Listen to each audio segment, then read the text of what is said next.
성경을 한마디로 말하면 하나님의 약속과 그 약속이 이루어진 것을 기록해 놓은 책이 성경입니다.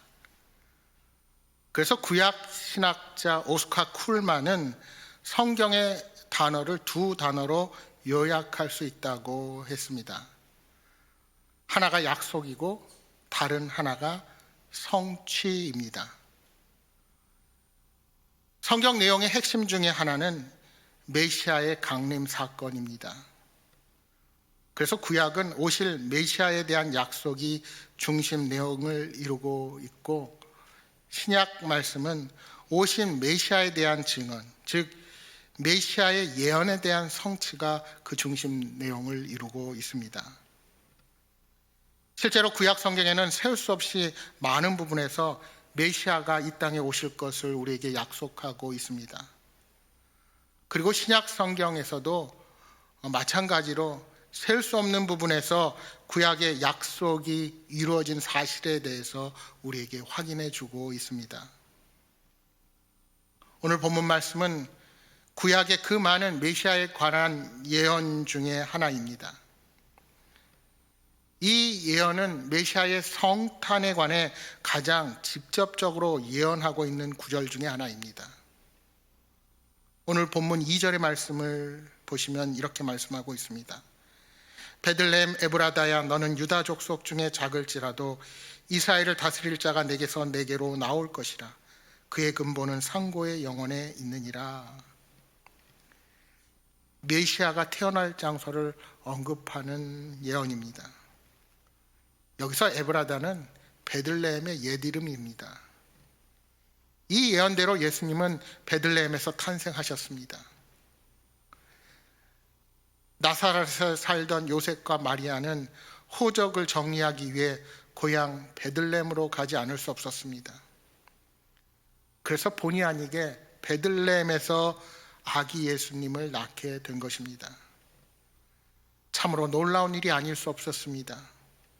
성경의 약속이 하나님의 예언대로 성취된 것입니다. 메시아가 베들레헴에서 탄생하셨다는 것은 다음에 몇 가지 의미가 있습니다. 첫째로 메시아가 낮고 천한 곳에 오신다는 뜻입니다. 여러분, 베들레헴은 예루살렘의 남동쪽 약 9km 지점에 있는 마을입니다. 지금으로 말하면 예루살렘의 위성 마을이라 할 수 있습니다. 부자들, 권력자들, 그런 돈 있는 사람들이 사는 예루살렘과는 달리 이곳에는 가난하고 힘없는 자들이 모여 살았습니다. 성경학자들에 의하면 유다 지역에서 최소한 행정구역의 단위를 이루기 위해서는 보통 1000명 정도의 인구가 있어야 가능했습니다. 그런데 이 베들레헴은 당시 인구가 1000명이 되지 않을 정도로 작은 도시였습니다. 또한 이 마을이 얼마나 보잘것없고 작은 마을이었는지 여호수아 때 유다 지파에게 분배된 땅 중에 속해 있으면서도 그 이름이 빠져 있을 정도였습니다. 사람들 모두가 예루살렘에 주목했고 예루살렘에만 관심을 기울였습니다. 그러나 우리 하나님은 베들레헴을 주목하셨습니다. 사람들이 주목하지 않는 곳, 사람들의 관심이 떠난 곳, 하나님은 이곳을 주목하셨습니다. 이곳에 관심을 기울이신 것입니다. 그리고 이곳에서 놀라운 일을 시작하셨습니다. 온 인류를 구원하시는 구속사의 대장정을 이 작은 마을에서 시작하신 것입니다. 여러분, 오늘 우리는 무엇에 주목하며 이 땅을 살아갑니까? 어디에 관심을 기울이고 계십니까? 사람들이 주목하는 것, 사람들이 관심을 기울이는 곳, 그곳에 온통 여러분의 생각과 마음과 모든 시간을 다 할애하고 있지는 않으십니까? 하지만 우리는 하나님께서 무엇을 주목하고 있는지를 바라보아야 합니다. 세상 사람들이 아닌 하나님께서 무엇을 관심을 갖고 계시는지 우리가 확실히 알아야 하는 것입니다. 하나님은 아기 예수님을 바로 이곳 베들레헴 작은 마을로 보내시겠다고 약속하셨습니다. 낮은 곳, 천한 곳에 메시아를 보내겠다고 약속해 주신 것입니다. 그 약속대로 우리 예수님은 베들레헴에서 탄생하셨습니다. 그것도 머무를 여관이 없어서 구유에서 탄생하셨습니다. 빌립보서 2장 6절이야 8절에 바울 사도는 말씀합니다. 그는 근본 하나님의 본체시나 하나님과 동등됨을 취할 것으로 여기지 아니하시고 오히려 자기를 비워 종의 형체를 가지사 사람들과 같이 되셨고 사람의 모양으로 나타나사 자기를 낮추시고 죽기까지 복종하셨으니 곧 십자가에서 죽으심이라. 주님은 이 땅에 오실 때부터 자신을 낮추셨습니다. 공생애를 다 마칠 때까지 한평생 낮추시며 살았습니다. 그리고 십자가에서까지 최후까지 낮아짐의 길을 걸어가셨습니다. 그분은 하나님이시요 왕이셨음에도 불구하고 가장 비천한 모습으로 이 땅에 오셨고 참으로 겸손함의 모습으로 이 땅을 살다 가셨습니다. 여러분이 나중에 성지순례에 가시면 베들레헴에 방문해서 꼭 가셔야 할 첫 번째 곳이 예수 탄생교회입니다. 그런데 그 교회 출입문은 입구가 매우 작고 문이 낮게 되어 있습니다. 누구라도 이 예수 탄생교회에 들어가려면 고개를 숙여야 하고 몸을 낮춰야만 그 안에 들어갈 수가 있습니다. 어느 나라 왕이 방문해도 그렇습니다. 세계 각국의 정상들이 와도 똑같습니다. 그분을 경배하려는 사람들은 모두 자신의 몸을 낮추어야 그 안에 들어가서 예수님을 경배할 수 있습니다. 이제 하나님의 제자된 우리들에게 예수님께서 말씀하십니다. 낮추라, 낮아지라, 겸손하라 우리에게 명하십니다. 둘째로 베들레헴에서 탄생하셨다는 것은 사망의 슬픔이 생명의 기쁨으로 옮겼다는 뜻입니다. 특별히 본문에 미가 선지자는 그냥 베들레헴이라고 말하지 않고 옛 지명 에브라다를 함께 언급합니다. 여러분, 사실 이 에브라다는 슬픔을 간직한 지명입니다. 에브라다는 야곱의 아내 라헬이 막내 아들 베냐민을 낳을 때 해산의 고통으로 죽은 곳이 바로 이 에브라다입니다. 여러분 생각해 보십시오. 태어나자마자 엄마 없이 자라야 할 처지 아기, 더구나 야곱이 가장 사랑한 여인 라헬에게 그렇게 기다렸던 아기, 그 아기는 요셉의 친동생이기도 합니다. 그런데 그렇게 소중한 갓난아기를 두고 죽음을 맞이해야 하는 엄마의 모습입니다.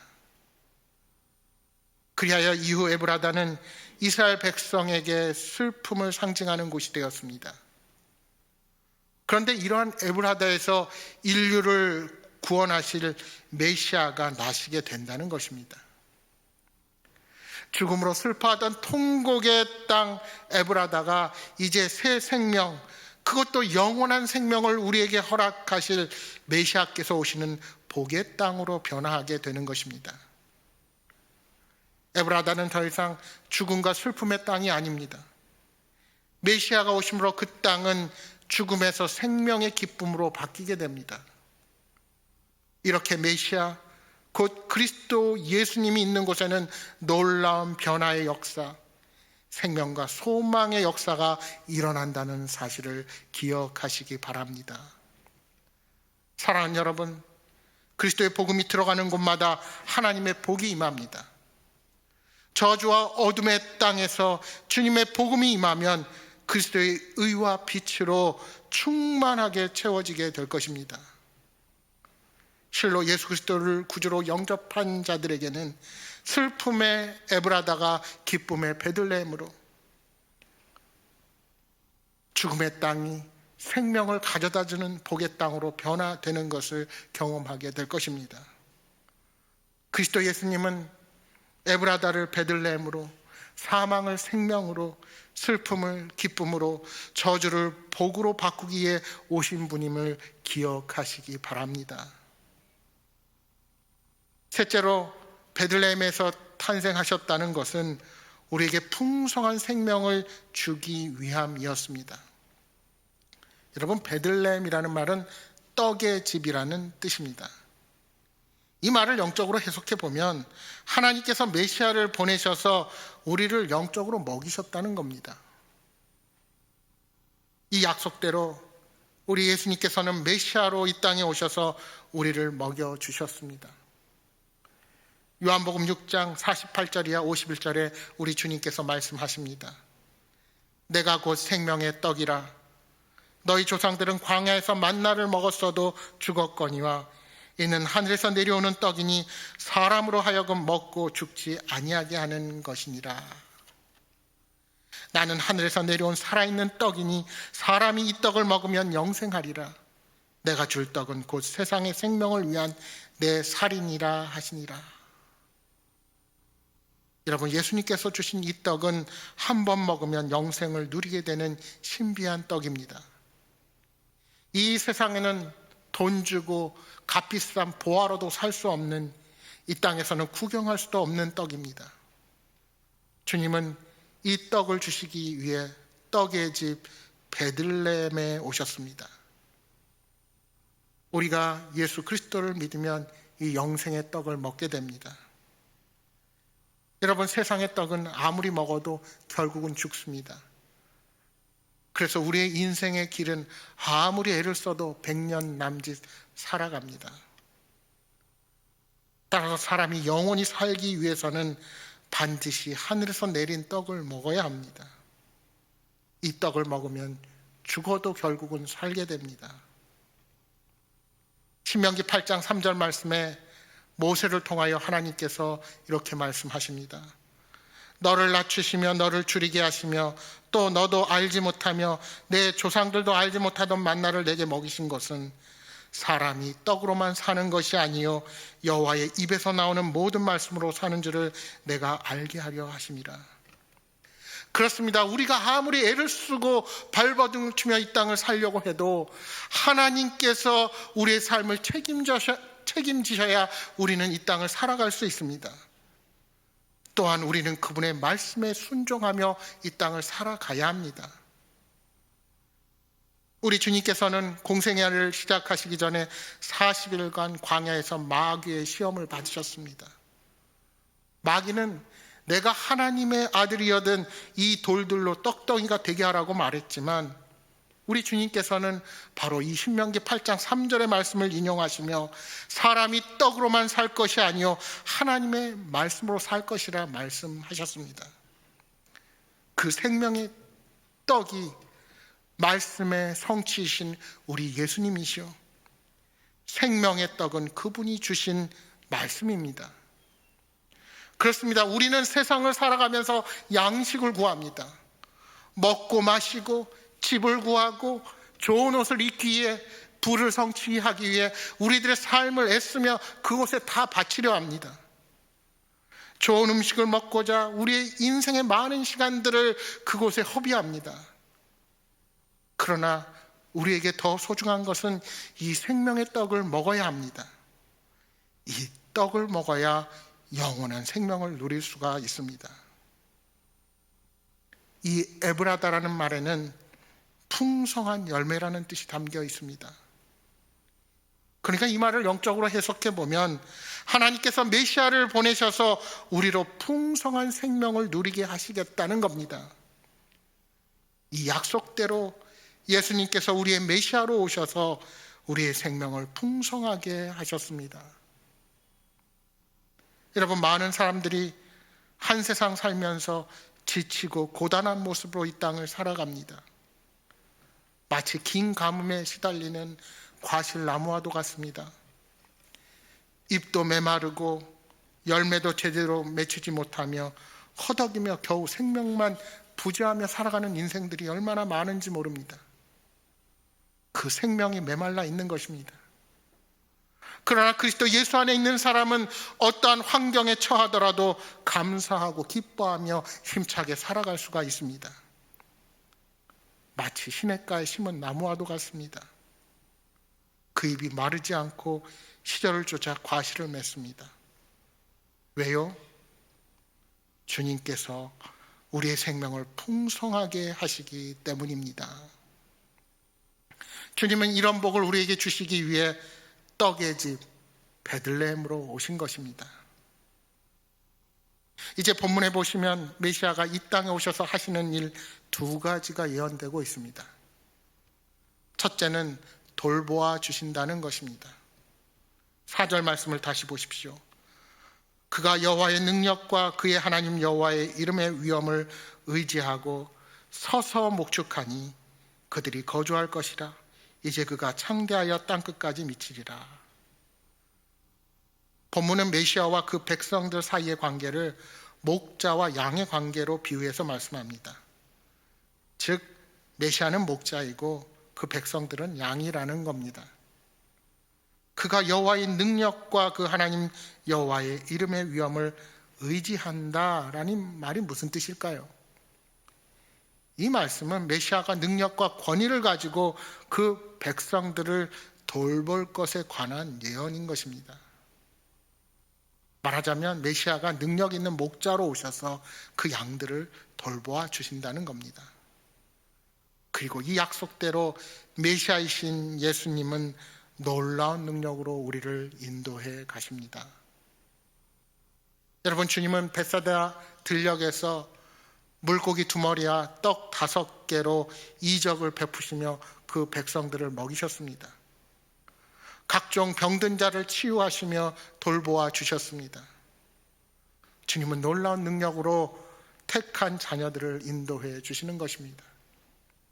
그 어떤 문제로 고민하고 괴로워해도 주님의 그 크신 능력으로 모든 문제를 풀고 해결해 주십니다. 여러분, 양들에게 복이 있다면 그것은 능력 있는 참 목자를 만나는 것입니다. 어려운 상황을 만났을 때 능력 있는 목자, 참 목자는 그러한 어려운 문제들을 해결해 주어서 큰 어려움을 겪지 않게 해줄 것입니다. 그러나 무능한 목자를 만나면 양들은 겪지 않아도 되는 일들을 겪게 되고 모진 시련을 당하게 될 것입니다. 따라서 그리스도께서 우리의 목자가 되시면 어떠한 문제를 만나도 그분께서 친히 해결해 주시고 어떠한 세력의 공격도 다 막아 주실 것입니다. 여기 4절에 서서 목축하니 할 때 이 서서라는 말은 히브리어 아마드라는 말입니다. 그 뜻은 서 있다, 견디다, 지탱하다라는 뜻을 가지고 있습니다. 그러니까 메시아가 오셔서 그 백성 곁에 늘 계시고 견디고 지탱하고 계시며 돌보아 주신다는 것입니다. 여러분, 사도행전 7장 말씀해 보시면 스데반이 순교하기 전에 하늘이 열리며 그리스도께서 하나님 우편에 서신 것을 보았다 하고 말씀합니다. 여기에 서 있다라는 말이 자기 백성의 평안과 안정을 위해서 노심초사하면서 부지런히 수고하며 애쓴다는 그런 의미가 담긴 동사입니다. 그렇습니다. 그리스도 예수님은 자신의 양의 무리를 위하여 노심초사하시며 돌보시는 목자이십니다. 이러한 주님의 보호하심이 우리에게 있기에 주님의 양떼인 우리들은 악한 마귀의 위협과 공격으로부터도 안전하게 거하며 복된 삶을 살아갈 수가 있게 되는 것입니다. 사랑하는 여러분, 이 얼마나 크신 복이요 놀라운 은혜입니까? 요한복음 10장 11절 12절에 우리 주님께서 말씀하십니다. 나는 선한 목자라. 선한 목자는 양들을 위하여 목숨을 버리거니와 삭구는 목자가 아니요 양도 제 양이 아니라 이리가 오는 것을 보면 양을 버리고 달아나나니 이리가 양을 물어가고 또 해치느니라. 여기에 두 종류의 목자가 나옵니다. 하나는 사꾼 목자입니다. 이 사꾼 목자는 이리가 오면 양들을 버리고 도망치는 비겁한 목자입니다. 사꾼 목자의 특징은 자기 자신만을 사랑한다는 것입니다. 자기에게 유익하면 양들을 돌보고 자신에게 손해가 올 것 같으면 언제라도 양들을 버립니다. 그래서 이 사꾼 목자는 양들 곁에 있지 않습니다. 다시 말해서 이 사꾼 목자에게 서 있다, 이 아마드라는 말을 쓸 수가 없는 것입니다. 다른 하나는 선한 목자입니다. 선한 목자는 이리가 오면 끝까지 싸웁니다. 나중에 이리 때가 많아서 싸우다가 진다 할지라도 결코 양들을 버리는 법이 없습니다. 결국은 죽더라도 말입니다. 바로 이런 목자가 양들 곁에 서 있는 목자입니다. 우리 주님께서는 이 땅에 오셔서 그 백성들을 바라보시며 하시는 말씀이 목자 없는 양과 같다고 말씀하셨습니다. 목자에게 버림받은 양떼와 같다는 것입니다. 목자들이 모두 제 갈 길을, 제 살 길을 찾아 떠나고 홀로 남은 양들, 언제 이리와 강도떼에게 공격받을지 모르는 그런 처참한 형편 가운데 놓인 양과 같다고 말씀하신 것입니다. 그래서 주님께서 친히 목자가 되어주시고 이 버림받은 양떼 곁에서 끝까지 계셨고 결국은 목숨까지 버리셨습니다. 이 약속대로 메시아로 이 땅에 오셔서 늘 그 백성들 곁에 계셨습니다. 그리고 지금도 성령으로 우리와 함께하고 계십니다. 둘째로 이 메시아가 이 땅에 오셔서 하는 일은 평강을 주신다는 것입니다. 본문 5절에 보시면 이 사람은 우리의 평강이 될 것이라 하고 말씀합니다. 메시아가 우리에게 참된 평강을 주실 것이라는 말씀입니다. 여러분 누가복음 2장 14절 말씀해 보시면 천사들이 밤중에 들판에서 양을 치던 목자들에게 나타나서 메시아 탄생의 소식을 전하며 불렀던 노래가 기록되어 있습니다. 지극히 높으신 곳에서는 하나님의 영광이요 땅에서는 하나님이 기뻐하시는 사람들 중에서 평화로다. 메시아가 탄생함으로 앞으로 나타나게 될 일들을 노래한 것입니다. 그 하나는 하늘에서 일어날 일이고 다른 하나는 이 세상에서 일어날 일들입니다. 하늘에서는 하나님께서 과거에 없던 큰 영광을 받으시게 될 것이라는 말씀입니다. 그리고 이 세상에서는 과거에 없던 큰 평강을 그의 백성들이 누리게 될 것을 말씀합니다. 이 약속대로 우리 주님께서는 메시아로 이 땅에 오신 뒤에 하나님은 십자가 위에서 더할 수 없는 큰 영광을 받으셨습니다. 그리고 그 십자가 위에서 이 땅에 진정한 평화의 길이 열리게 된 것입니다. 여러분 지금도 그리스도 밖에는 진정한 평화가 없습니다. 우리가 살아가는 이 지구촌은 지금도 크고 작은 분쟁과 싸움이 그치지 않고 있습니다. 북한은 겉으로는 종전을 바라는 것 같지만 계속해서 미사일 시험을 멈추지 않고 있습니다. 미국과 중국의 힘의 대결은 그 중간에 있는 우리나라가 어떤 길을 택해야 하는지 참으로 곤란한 지경에 있습니다. 전 세계는 기상이변과 자연재해로 몸살을 앓고 있습니다. 아프리카 북동부 소말리아와 에티오피아와 케냐는 극심한 가뭄에 시달리고 있습니다. 적어도 2022년 중반까지 가뭄이 지속되어서 생명을 위협할 것이라 예측합니다. 지난 여름 중국 허난성에 내린 기록적 폭우는 1년에 내릴 비가 고작 사흘 동안 몰아치며 많은 인명의 피해를 가져다 주었습니다. 유럽도 예외가 아닙니다. 곳곳에 기록적인 폭우로 어려움을 겪었습니다. 독일 쾰른의 예로 100년 만에 최악의 폭우로 쾰른에 1,300명이 실종하고 106명이 사망하는 일이 발생하기도 했습니다. 여러분, 사실 전 세계는 지난 2년 동안 코로나와 싸우며 매우 어려운 시간을 보내고 있습니다. 그렇게 바라던 백신을 우리가 접종하고 코로나의 종식을 원하지만 계속되는 변이 바이러스의 출현은 우리를 당혹하게 만들고 많은 생명을 빼앗아가고 있습니다. 게다가 우리 사회를 들여다보면 어떻습니까? 극심한 세대 간의 갈등, 정치적 성향의 갈등, 게다가 경제적 불균형과 공정의 문제가 서로를 신뢰하지 못하고 이 사회를 극심한 대립으로 몰고 가고 있습니다. 코로나로 인하여 사회의 양극화는 더욱 심화되는 양상입니다. 가정은 어떠합니까? 가정마다 부모 자식 간에, 부부 사이에 갈등이 있고 다툼이 있습니다.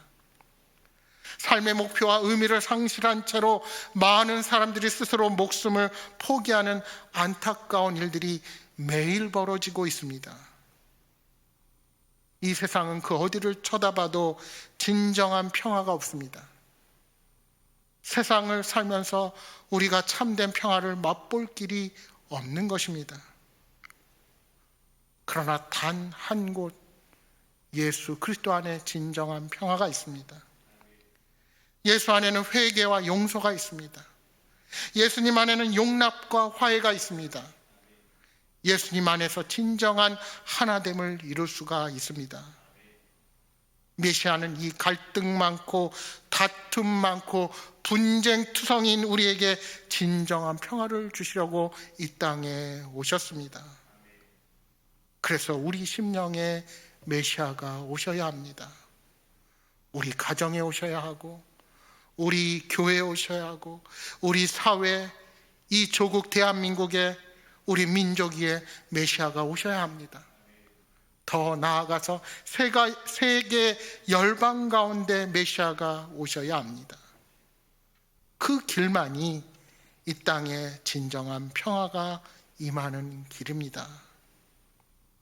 사랑하는 여러분, 우리를 돌보아 주시고 진정한 평화를 약속하신 메시아가 약속하신 대로 이 땅에 오십니다. 바라기는 이번 성탄절에는 메시아가 주시는 진정한 평화가 여러분의 심령, 여러분의 가정, 여러분이 하시는 모든 일 위에 차고 넘치시기를 주님의 이름으로 축복합니다.